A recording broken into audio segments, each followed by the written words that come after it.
नमस्कार सगळ्यांना. श्री स्वामी समर्थ. श्री स्वामी समर्थ. जय जय स्वामी समर्थ. घर, जॉब आणि अध्यात्म या आपल्या सगळ्यांच्या मराठी यूट्यूब चॅनलमध्ये मी सगळ्यांचं स्वागत करते आणि आजच्या विषयाला सुरुवात करते.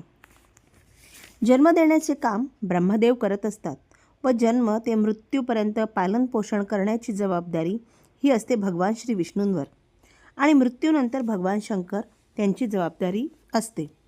आपल्या घरात पुरेसे अन्न न राहणे, आर्थिक अडचणी येणे, अन्न चविष्ट न लागणे, अन्न खाऊन तृप्ती न होणे, महिनाभर पुरणारे धान्य महिनाभर न पुरता लवकर संपणे, घरात पैसा न टिकणे, ज्या ठिकाणी खर्च नको त्या ठिकाणी खर्च होणे, पैसा घरात आला की त्याला नको त्या ठिकाणी वाटा फुटून अनाठायी पैसा खर्च होणे, वरील सर्व प्रश्न 12 पौर्णिमेनंतर त्या व्यक्तीचे बऱ्याच अंशी सुटलेले असतात. बरेच चांगले अनुभव लोकांना आलेले असतात. याचे कारण असे की आपण जी सत्यनारायण पूजा करतो ती धान्याची पूजा असते. जुनी मंडळी असे म्हणायचे की घरचं धान्य सरत नाही आणि विकतचं धान्य पुरत नाही, कारण विकतचे आणलेले धान्य त्यावरील दोष आपल्याला लागतात. आपल्या कुटुंबावर घरातील माणसे एक विचाराने न राहणे, घरात अन्नधान्य व पैसा पुरेसा न पडणे या सर्व गोष्टींचे मूळ या ठिकाणी दिसून येते.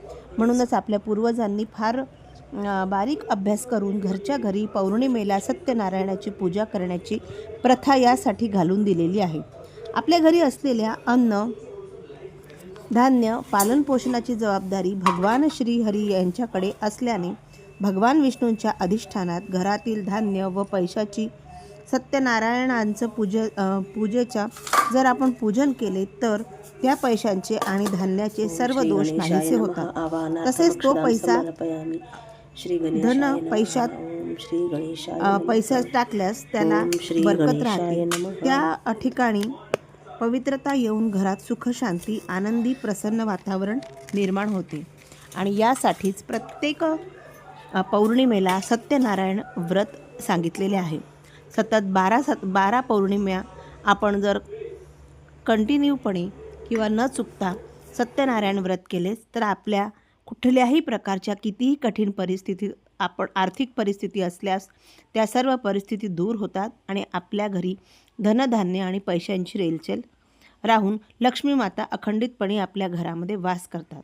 तर चला बघून घेऊया घरच्या घरी सत्यनारायण कसे करायचे. ज्या ठिकाणी सत्यनारायणाचं व्रत करायचं आहे ती जागा छान अशुद्ध पाणी गोमूत्राने ती फरशी पुसून घ्यायची. त्यावर एक चौरंग किंवा पाट मांडायचा. पाटावर आपल्याला 3 विड्याच्या जोड पानावर 3 सुपाऱ्यांची मांडणी करायची आहे. बघा तुम्हाला व्हिडिओ दिसत असेल. पहिली सुपारी ही भगवान श्री गणेशांची, मधली सुपारी ही कुळदेवीची, आपल्या घरातील आपल्या कुटुंबाच्या कुळदेवीची आणि तिसरी सुपारी असते ही वरुण देवांची.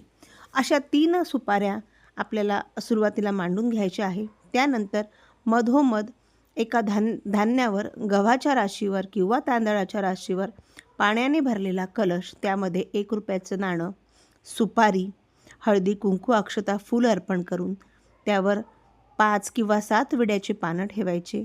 त्यावर एक ताम्हण ठेवायचा. ताम्हणामध्ये पुन्हा तांदूळ ठेवायचे आणि त्यामध्ये आपल्याला भगवान श्री हरी विष्णूंची प्रतिमा किंवा मूर्ती ठेवायची आहे. त्यानंतर मागून आपण सत्यनारायणाच भगवानांचा फोटो ठेवलेला आहे.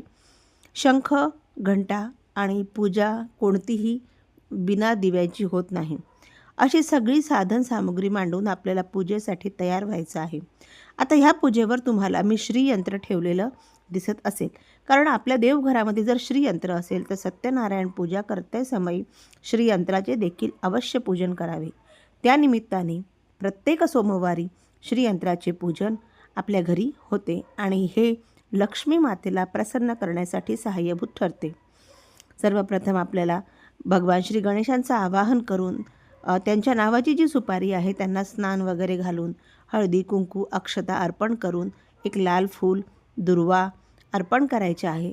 त्याच त्यांना खडी साखरेचा, गूळ खोबऱ्याचा किंवा साखरेचा नैवेद्य अर्पण करून मनोमन प्रार्थना करायची आहे. आणि भगवान श्री गणेशांचा जो कोणता मंत्र तुम्ही म्हणत असाल, तुम्हाला येत असेल, गणपती अथर्व शीर्ष येत असेल तर तुम्ही ते नक्की म्हणायचं आहे.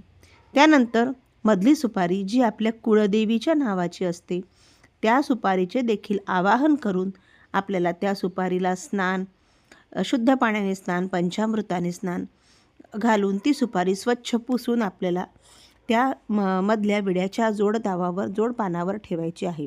आणि त्या सुपारीचं आपल्या कुळदेवीचं स्मरण करून हळदी, कुंकू, अक्षता अर्पण करून फूल अर्पण करायचं आहे. आणि पहिल्याप्रमाणेच आपल्याला कुळदेवीला खडीसाखरेचा किंवा साखरेचा जे असेल ते आपल्याला तो त्यांच्यासाठी नैवेद्य अर्पण करायचा आहे. आता येते आपल्या तिसऱ्या जोड पानावरची सुपारी, ती म्हणजे वरुण देवतेची. आता आपल्याला वरुण देवतेचं स्मरण करून त्या सुपारीला स्नान घालून, आता तुम्हाला व्हिडिओ दिसत असेल, मी या 3ही सुपाऱ्यांचं आधी स्नान करून मग तिथे ठेवून घेतलेल्या होत्या. आणि किंवा तुम्ही पूर्ण पाण्याने स्नान न करता पुष्पाने नुसतं शुद्ध पाणी, त्यानंतर पंचामृत आणि पुन्हा शुद्ध पाणी अर्पण करून देखील त्यांचं स्नानादी करू शकता.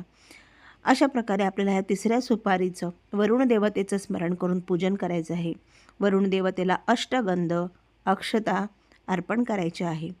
त्याचप्रमाणे त्यांना आपण जो नैवेद्य दाखवलेला आहे खडीसाखरेचा, तो खडीसाखरेचा नैवेद्य अर्पण करायचा आहे. इतकं संपूर्ण पूजन झाल्यानंतर आपल्याला देवांसाठी पाणी, तुळशीपत्र टाकून ठेवायचं आहे. आणि त्यानंतर आपल्याला सर्वप्रथम आपण हा जो कलश ठेवलेला आहे त्या कळसामध्ये जी कळसाची जी पूजा असते, ज्या कळशामध्ये जे आपण पाणी भरलेलं असतं त्या पाण्यामध्ये 1 रुपयाचं नाणं, 1 रुपयाचं नाणं, फूल, सुपारी, हळदी कुंकू अर्पण करून त्या पाण्यामध्ये ठेवायचं आहे. त्यावर असे विड्याची पानं ठेवून एक ताम्हण ठेवायचं आहे. आणि या ताम्हणामध्ये आपल्याला तांदूळ ठेवून घ्यायचे आहे. सत्यनारायण भगवानांचं किंवा श्रीकृष्ण भगवानांचं पूजन करण्याच्या आधी आपण आपल्या ह्या पूजेवर ज्या काही देवी देवता ठेवलेल्या आहे, जसं आता इथे श्रीयंत्रांचं पूजन करून घ्यायचं आहे. श्रीयंत्राला तुम्ही यावेळेस 11 ते 21 वेळेस लक्ष्मी मातेचा मंत्र म्हणून त्यावर कुंकुमार्चन करू शकता. शंख, घंटा यांचं पूजन करून घ्यायचं आहे. आणि त्यानंतर आपल्याला सगळ्यात शेवटी पूजन करायचं आहे ते भगवान श्री हरिविष्णूंचं आणि श्री सत्यनारायण भगवानांचं. आपल्या देवघरामध्ये जी कुठलीही भगवान श्री हरिविष्णूंची मूर्ती असेल त्या मूर्तीचंच आपल्याला इथे पूजन करायचं आहे. बाळकृष्ण सगळ्यांच्या घरी असतात, त्यामुळे बाळकृष्णाचीच आपण इथे पूजेवर मांडणी करत असतो. आता श्री सत्यनारायण भगवानांना अक्षता अर्पण करून आपल्याला त्यांना आवाहन करून घ्यायचं आहे.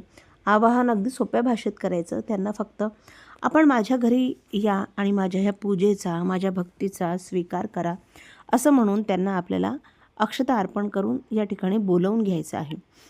ज्यावेळेस आपण अशा अक्षता त्यावेळेस ते आपल्या घरी, आपल्या पूजेच्या ठिकाणी जरूर येतात. ओम श्री गणेशाय नमः. ओम नमो. एका तांबणामध्ये आपल्याला भगवान श्री सत्यनारायणांना ठेवून आपल्याला त्यांना शुद्ध पाण्याने, पंचामृताने, त्याचप्रमाणे पुन्हा शुद्ध पाण्याने स्नान घालायचं आहे. आणि त्यांना त्यांच्या आसनावर पूजेसाठी विराजमान करायचं आहे. त्याचप्रमाणे सत्यनारायण भगवानांच्या फोटोंवर देखील तुळशीपत्राने आपल्याला थोडंसं अशुद्ध जल अर्पण करून त्यांचं स्नान करवायचं आहे. आणि अष्टगंध वगैरे लावून त्यांचं देखील आपल्याला पूजन करायचं आहे.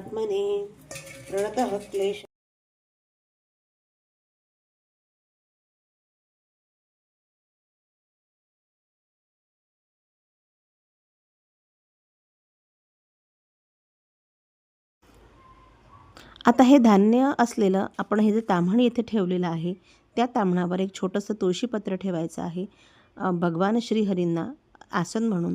आणि त्या आसनावर त्यांना वस्त्रादी अलंकार घालून त्यांना तेथे, त्याचप्रमाणे सत्यनारायणाच्या प्रतिमेचं देखील पूजन करून घ्यायचं आहे. त्यांना देखील एखादा छानसा हार असेल तर हार, पुष्प, आणि या पूजेमध्ये अवश्य करून विष्णू भगवानांना पिवळं पुष्प जरूर अर्पण करायचं, कारण पिवळं पुष्प हे त्यांच्या आवडीचं असतं.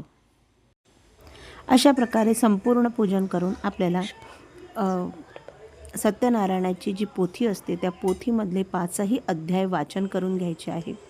अध्याय वाचन करून झाल्यानंतर आपल्याला भगवान श्री सत्यनारायणांना आपल्या घरी एक छोटेसे वाटी भरेल आणि घरातल्या व्यक्तींनाच पुरेल इतकाच आपल्याला रव्याचा शिरा प्रसाद म्हणून करायचा आहे. त्या शिऱ्यावर तुळशीपत्र ठेवून आपल्याला भगवान श्री हरिनारायणांना तो प्रसाद अर्पण करायचा आहे आणि आपल्याला हा प्रसाद बाहेर कुणालाही न वाटता फक्त आपल्या घरच्या सदस्यांनीच हा प्रसाद ग्रहण करायचा आहे. असे हे सत्यनारायण व्रत आपल्याला निर्विघ्नपणे किंवा अविरतपणे कंटिन्यूपणे आपल्याला 12 सत्यनारायण व्रत करायचे आहे. ज्यांच्या घरी अशा प्रकारे 12 सत्यनारायण व्रत होईल त्यांच्या घरी लक्ष्मी मातेचा कधीही अभाव राहत नाही. सुख, समृद्धी, भरभराट येते. बाजारीपणा, आर्थिक टंचाई, सगळ्या प्रकारचे क्लेश, गृहकलेश, त्याचप्रमाणे दरिद्रता ह्या सगळ्या नकारात्मक गोष्टी दूर होतात. हा स्वतः माझा अनुभव आहे. त्यामुळे या येणाऱ्या गुरुपौर्णिमेपासून, या चातुर्मासापासून तुम्ही प्रत्येक पौर्णिमेला 12 पौर्णिमा सत्यनारायण व्रत जरूर करा. पुन्हा भेटूया. श्री स्वामी समर्थ.